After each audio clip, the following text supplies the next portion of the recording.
नमस्कार, आप देख रहे हैं युग करवट न्यूज और आपके साथ मैं हूं शोभा भारती।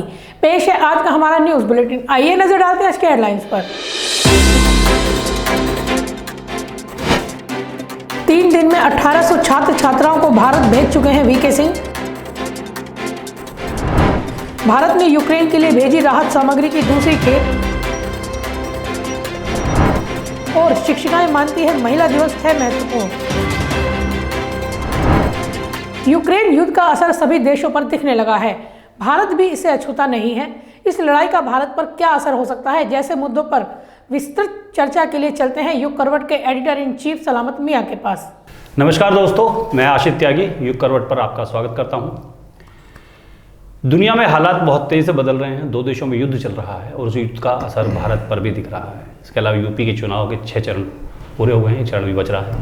इन सब मुद्दों पर हम एक्सपर्ट राय लेंगे अपने युग करवट के एडिटर चीफ सलामत जी से। सलाम जी, सबसे पहले स्वागत। थैंक यू, बहुत बहुत शुक्रिया। यूक्रेन मामले पर भारत का रुख जो तटस्थ रहने वाला रुख है, ये क्या है? इसका क्या आप मानते हैं, सही है, गलत है, क्या है ये? देखिए, सवाल ये है कि इस समय जो विदेश नीति है और जो माननीय प्रधानमंत्री जी ने जिस तरह से कदम उठाए हैं, वो कहीं ना कहीं उसका जो है हमारे देश का विपक्ष भी उसकी सराहना कर रहा है। और मैं समझता हूँ जिस तरह कदम उठाए जा रहे हैं वो आने वाले वक्त के लिए बहुत अच्छे हैं और इसलिए इस पर नुक्ताचीनी करने की आवश्यकता नहीं। विपक्ष भी नहीं कर रहा। विपक्ष ने भी जैसे थरूर जैसे शशि थरूर जैसे लोगों ने सराहना की है हमारी विदेश नीति की। तो इस समय जाहिर है कि जिस तरह यूक्रेन की स्थिति चल रही है और वहाँ पे जिस तरह के हालात हैं, तो एक उकसाने वाली स्थिति है। कल यही यूक्रेन था जो इराक के समय में अमेरिका के साथ हो गया था, तब भी हमने जो भारत ने इतना साथ नहीं दिया था। मुझे लगता है कहीं ना कहीं जो विदेश नीति के तहत जो बात माननीय प्रधानमंत्री और हमारी सरकार कर रही है वो कहीं ना कहीं ठीक है। शुरू में कुछ परेशानियां बच्चों को निकालने में, स्टूडेंट्स को निकालने में हमें आई, लेकिन अब क्या लगता है भारत सरकार अपने नागरिकों के हितों की रक्षा करने में सफल रही? कितनी सफल रही? नहीं, देखिए, स्वाभाविक है, इसमें कोई दराई नहीं है। जिस तरह से चीज़ें आई हैं, जब वो बाहर आने लगी और बाहर जब आई हैं चीज़ें राशि जी, तो सरकार ने उसका बहुत संज्ञान लिया और माननीय प्रधानमंत्री जी उसको रोज़ बाकायदा समीक्षा बैठक कर रहे हैं। वो बनारस जाने से पहले भी आज उन्होंने समीक्षा बैठक की है। और दूसरी बात यह है कि भारत के जो पोलैंड वगैरह जो आसपास जो 3-4 देश हैं, मैं आपको एक चीज़ और बताता हूँ। वहाँ के जब प्रधानमंत्री जब शपथ लेते हैं आशीष जी, तो मुझे जानकारी है वो ईश्वर के नाम पे या किसी के नाम पे शपथ नहीं लेते हैं। आपको ये बड़ी हैरत होगी। जी जी। एक खुलासा हुआ जो आज मुझे किसी ने, मेरे बड़े मित्र ने मुझे बताया कि पोलैंड और जो आसपास के जितने मुल्क हैं वो राजा दिग्विजय सिंह के नाम पे शपथ लेते हैं। अरे ऐसा क्यों? हाँ, वो वहाँ बहुत सम्मान है उनका। वो जामनगर के रहने वाले थे। तो आप इसमें देखिए कि वहाँ पे जिस तरह से चीज़ें हैं, इसीलिए वहाँ बिना वीज़ा के आ रहे हैं। वीज़ा भी कोई नहीं हो रही है वहाँ पे, वीज़ा चेकिंग नहीं हो रही है। इसलिए कि वो भारत से बड़ा मोहब्बत करते हैं। जब राजा दिग्विजय सिंह के नाम पे शपथ ले रहे हैं तो स्वाभाविक है कहीं ना कहीं भारत से प्यार है उनको। बिल्कुल बिल्कुल, वो संस्कृति लगा हुआ है। वरना तो वहाँ पे लोग अपने उसमें ले लें, ईश्वर के नाम पे शपथ दें। वहाँ पे जो होती है 3-4 देश जो पोलैंड के आसपास हैं, वो राजा दिग्विजय सिंह के नाम पे शपथ देते हैं। ये भी हमारे लिए बड़ी हाँ, ये बड़ी बात है, बहुत बड़ी बात है। है। और इसीलिए देखिए आप कि जिस तरह से हमारे लोग सब आ रहे हैं आसानी से, जिससे अपने जनरल साहब वहाँ लगे हुए हैं बहुत ज़्यादा अच्छे तरीके से पूरे लग रहे हैं। वो जाहिर है कि चीफ ऑफ स्टाफ रहे हैं, उसका बड़ा उनका एक प्रोटोकॉल भी उसका रहता है साथ में। और सरकार ने देखिए समय रहते कदम उठा लिया, इसमें कोई दो राय नहीं है। मुझे लगता है कि 3-4 दिन में बहुत सी चीज़ें हो जाएंगी। जो लोग वहाँ रह रहे हैं वो भी शायद वापस आ जाए। आपने वीके सिंह जी का जिक्र किया है, केंद्र सरकार ने 4 मंत्रियों को लगाया है, वीके सिंह भी शामिल हैं। क्या वाकई मंत्रियों को भेजने की जरूरत थी? नहीं, जाहिर है जब कोई जाता है तो कहीं ना कहीं एक कोई अगर कोई जिम्मेदार, किसी को जिम्मेदार तो आपको बनाना ही पड़ेगा। अगर आप खाली अफसरों पर रहेंगे तो जाहिर है कि सरकारी मशीनरी कैसे काम करती है। तो अफसरों की निगरानी के लिए बहुत ज़रूरी था। और जिन लोगों को भेजा गया है वो सारे बड़े अनुभवी होंगे, जैसे सिंधिया जी हैं, वो भी युवा हैं, पढ़े लिखे हैं, वो हैं। जनरल साहब का बहुत अनुभव। जनरल साहब इससे पहले भी देश के लिए संकट मोचन बने थे हमारे। और सूरी साहब हैं, और रिजिजू हैं, उनको होम मिनिस्टर रहे हैं वो, तो उनको काफ़ी जानकारी है उनके पास। और युवा भी हैं वो। तो कुछ लोग जो उस तरह की भाषा के हिसाब से हैं, तो उनमें उनका कहीं ना कहीं उसका बहुत ही सोच समझ के माननीय प्रधानमंत्री ने 4 लोगों का चयन किया है। भेजने को तो विदेश मंत्री को जयशंकर जी को भेजे थे, लेकिन सवाल ये कि जिस तरह से वहाँ का माहौल है, कौन कितना तरीके से संभाल सकता है। अब देखिए जनरल साहब जिस तरह बात करते हैं, वो सख्त भी रहते हैं, वो प्यार से बात भी करते हैं। एक अलग अलग चेहरे हैं, ज़रूरी था भेजना। अच्छा, युद्ध की एक विभीषिका है, असर बहुत लंबा छोड़ता है, तो हम क्या माने रूस और यूक्रेन के युद्ध का भारत पर, अर्थव्यवस्था पर कितना असर पड़ेगा, लंबा जाएगा? देखिए, लंबा खींचेगा तो भारत, ये सबसे ज़्यादा नुकसान तो रूस को होगा। जब रूस को होगा तो कहीं ना कहीं हमारे यहाँ भी जिस तरह के काम होता है तो उस पर प्रभावित होगा, और उसमें समझता हूँ शायद हो सकता है कि आने वाले दिनों में फिर कोई बातचीत का रास्ता निकले, क्योंकि लड़ाई जो है, वो संघर्ष जो है, कोई हल नहीं है समस्या का।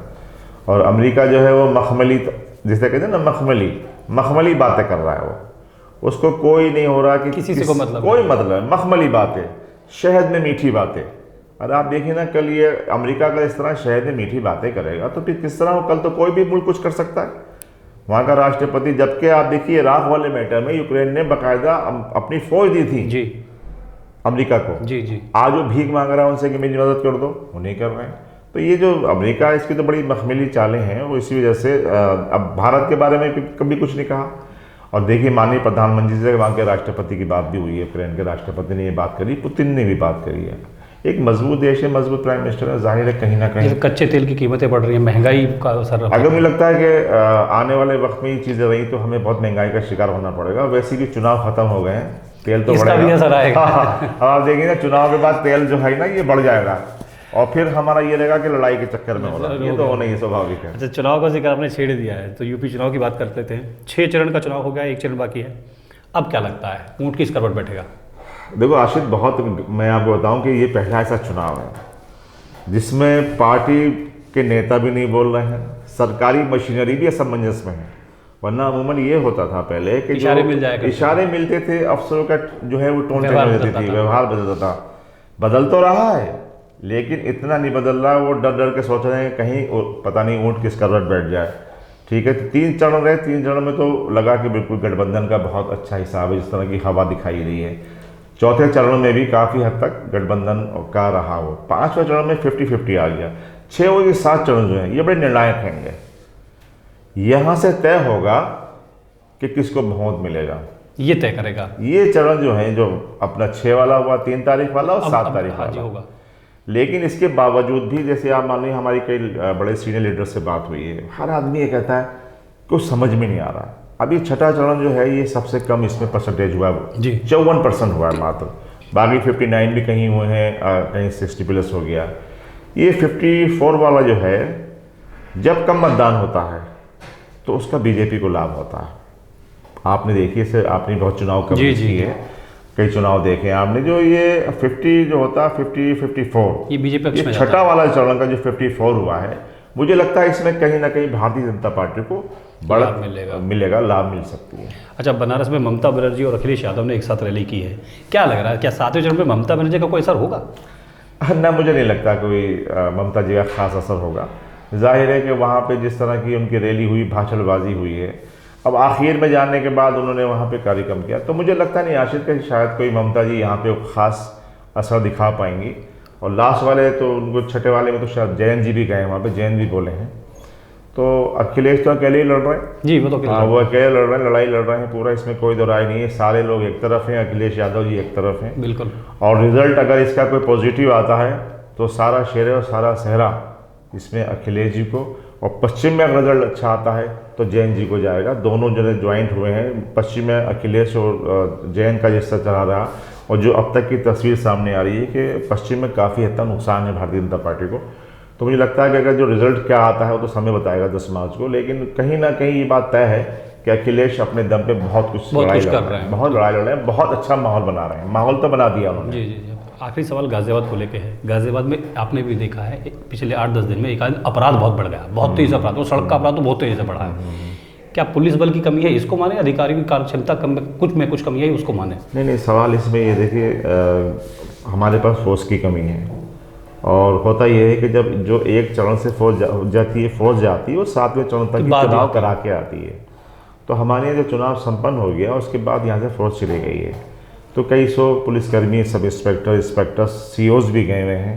तो कहीं ना कहीं उसका है कि पुलिस की देखिए मोबिलिटी ही अगर नहीं होती है तो उसका असर पड़ता है। फिर चुनाव में हमेशा आपने देखा होगा अपराध बढ़ा है, चुनाव के दरमियान अपराध बढ़ ही जाता है। उसका कारण फोर्स भी हो सकती है, उसके कारण ये भी हो सकती है कि अधिकारी अपने और चीज़ों में बिजी हो जाते हैं, वो इतना ध्यान नहीं देते। तो चुनाव घोषणा होने के बाद बहुत सी चीज़ें, अवैध निर्माण बढ़ जाते हैं, जी जी जी, अपराध बढ़ जाते हैं। तो मुझे लगता है किसी ये कारण हैगा, लेकिन जिस तरह से पहले थोड़ा सा एक मोबिलिटी थी पुलिस की, वो कहीं ना कहीं उसमें फोर्स की कमी की वजह से है। लगता है कि आने वाले समय में इसका भी सुधार हो जाएगी। लगता है कि आने वाले टाइम में 7 तारीख के बाद इलेक्शन खत्म हो जाएगा, 10 का चुनाव गिनती हो जाएगी, वोटों की गिनती हो जाएगी, परिणाम आ जाएगा, उसके बाद शहर शायद ज़्यादा सुरक्षित महसूस हम करेंगे। आपसे अपील है, युग करवट देखते रहें, कमेंट के जरिए अपनी राय हमें बताएं और युग करवट यूट्यूब चैनल को सब्सक्राइब जरूर करें। सलाम जी, बहुत बहुत धन्यवाद। शुक्रिया आशीष जी, बहुत बहुत धन्यवाद, थैंक यू। 8 मार्च को अंतर्राष्ट्रीय महिला दिवस मनाया जाता है। भारत में महिला सशक्तिकरण का दौर चल रहा है। गाजियाबाद की महिलाएं भी इस दिन को लेकर उत्साहित हैं। युग करवट ने महिला दिवस को लेकर शिक्षिकाओं की राय जानी। 8 मार्च को हर साल महिला दिवस मनाया जाता है। क्या आपको लगता है कि महिला दिवस मनाने से कुछ बेनिफिट्स महिलाओं को मिल रहे हैं? मैम, महिला दिवस मनाने से बहुत सारे बेनिफिट्स मिल रहे हैं, जिससे मतलब जो लेडीज़ हैं हमारी सोसाइटी की, वो लोग एजुकेशन की तरफ अवेयर हो रही हैं हर चीज़ के लिए, चाहे वो कोई सोसाइटी से रिलेटेड टॉपिक्स हों या और एजुकेशन से रिलेटेड हों, डेवलपमेंट से रिलेटेड हों। तो इससे हमारी सोसाइटी में काफ़ी अपग्रेडेशन हो रहा है। कुछ महिलाओं के प्रति जागरूकता भी बढ़ी है। यस मैम, महिलाओं के प्रति जागरूकता बढ़ी है इन एजुकेशन फील्ड और इन एम्प्लॉयमेंट। आजकल लेडीज़ सब यही सोचती हैं कि हम अपना घर भी संभालें और साथ के साथ बाहर भी जाएं सोसाइटी में, और हमारा भी सोशल बैकग्राउंड हो, हमारी भी आपस में मतलब हम लोग बाहर जाएं, लोगों से मिलें, हमारी भी सराउंडिंग बढ़े, हम घर तक ही सीमित ना रहें। बिल्कुल, मैं मानती हूँ कि महिला दिवस को एक बहुत ही प्राउड वे में सेलिब्रेट करना चाहिए, जिससे कि आजकल के टाइम में गर्ल्स को मोटिवेशन बहुत ज़रूरी है। हमारे सोसाइटी में गर्ल्स का सपोर्ट बहुत ज़रूरी है, उनके लिए स्टैंड लेना और उनको सपोर्ट करना मैं बिलीव करती हूँ कि बहुत ज़रूरी है। मैं खुद एक लड़की हूँ और मैं खुद इस सोसाइटी से बिलोंग करती हूँ। तो आजकल सपोर्ट सिस्टम बहुत ज़रूरी है। लाइक उनको अपनी पहचान बनाना, उनको अपनी पहचान इस सोसाइटी में मनाना बहुत ज़रूरी है। इसलिए मैं चाहती हूँ कि महिला दिवस हर साल बहुत ही प्राउडली सेलिब्रेट करना चाहिए। बहुत ज़रूरी है, क्योंकि महिला सशक्तिकरण एक ऐसा टॉपिक है जो हमारी सोसाइटी के लिए बहुत ही ज़्यादा ज़रूरी टॉपिक है। मतलब अगर हम हर साल एक छोटा सा स्टेप भी लेते हैं महिला सशक्तिकरण के लिए, उनके एजुकेशन के लिए, तो हम एक बहुत ही अच्छी जनरेशन को आगे फ्यूचर में हील कर रहे होंगे। और जैसे अगर एक वुमेन पढ़ती है तो ऑब्वियसली वो अपने बच्चों को पढ़ाएगी, वो अपने आप को ऊपर उठाएगी और अपनी पूरी जनरेशन को ऊपर उठाती है। तो अगर हम एक वुमेन को एम्पावर करते हैं, उसको एजुकेट करते हैं, तो हम उसको नहीं, उसके आने वाली सारी जनरेशन्स को और उसकी फैमिली और उसके आसपास सोसाइटी को, सबको एजुकेट करते हैं। तो ये बहुत ज़रूरी चीज़ है। बिल्कुल, देखिए, जब हम कोई चीज़ हाईलाइट करते हैं, किसी चीज़ को एफर्ट्स लेके हम मनाते हैं, इट मीन्स हम उसमें अपना कोई कंट्रीब्यूशन देना चाहते हैं। तो महिला दिवस मनाना एक बहुत अच्छा प्रयास है हमारी सोसाइटी का, क्योंकि हर चीज़ हर कोई जानता है, ज़रूरत होती है उसको रिमाइंड करवाने की, किसी चीज़ को याद करवाने की। जैसे हम शहीद दिवस मनाते हैं, जैसे हम पर्यावरण दिवस मनाते हैं, क्योंकि हम सबको ये याद कराना चाहते हैं कि हम अपनी जो जिम्मेदारियां हैं चीज़ों के प्रति शायद हम भूल रहे हैं। तो महिला दिवस मनाने के पीछे भी यही एक लॉजिक है और यही एक रीज़न भी है कि हम भूलें ना कि नहीं, महिला सशक्तिकरण के बिना ये नेशन, परिवार, सोसाइटी, समाज एक्चुअली एग्जिस्ट नहीं कर सकता।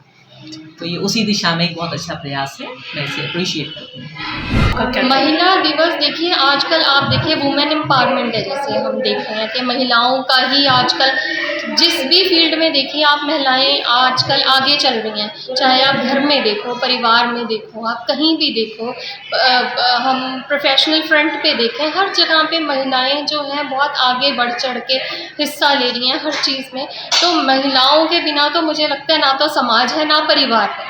तो महिलाओं की बहुत ज़्यादा इम्पोर्टेंस है, महिलाओं के बिना कुछ भी नहीं है। जैसे जिस तरह से महिला दिवस मनाया जाता है और महिला सशक्तिकरण की बात की जाती है, क्या आपको लगता है कि उसका कुछ बेनिफिट्स महिलाओं को मिला है? बिल्कुल मिला है। जब से हम ये देख रहे हैं, अब मैं थोड़ा सा पॉलिटिकल अगर उस पे आ जाती हूँ तो जैसे हम देख रहे हैं कि जब से योगी जी आए हैं तो यहाँ पे थोड़ा सा हम अपने आप को थोड़ा सा सेफ फील करते हैं। जैसे बाहर निकलने में इतना डर नहीं लगता हमें, जैसे पहले गुंडागर्दी, चेन स्नैचिंग, ये वो सब कुछ इतना होता था, आजकल थोड़ा सा हम फ्री फील करते हैं। केंद्रीय मंत्री वीके सिंह पोलैंड में दिन रात काम कर रहे हैं। ये उनकी मेहनत का ही नतीजा है कि 24 घंटे में 3 विमान भारत आ चुके हैं। प्रत्येक विमान में छात्र और छात्राओं की कुल संख्या 220 थी। छात्र स्वदेश लौटकर काफी खुश हैं। केंद्रीय मंत्री वीके सिंह पोलैंड में मोर्चा संभाले हुए हैं। बीते 24 घंटे में पोलैंड से 3 विमान मुंबई और दिल्ली के एयरपोर्ट पर आ चुके हैं। वीके सिंह की देखरेख में सैकड़ों छात्र छात्राएं अपने देश आ चुके हैं। पोलैंड से विमान में बैठने के बाद छात्रों ने भारत माता की जय के नारे भी लगाए। भारत माता की जय! भारत माता की जय! वीके सिंह ने विमान के यात्रियों का मनोबल भी बढ़ाया और छात्रों को अपने देश लौटने की बधाई भी दी। In your mind for another 7 hours, about 2 hours plus to Istanbul, 1 hour technical halt, and subsequently you will reach Delhi early morning by about 7ish, by about 7ish or 7:30 or so. So you will be home if you.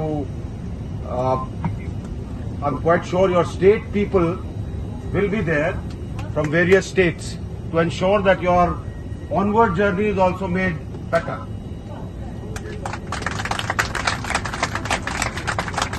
And lastly, it was good to see a lot of tired people walking. Ultimately, you are now going home. Wish you all the best.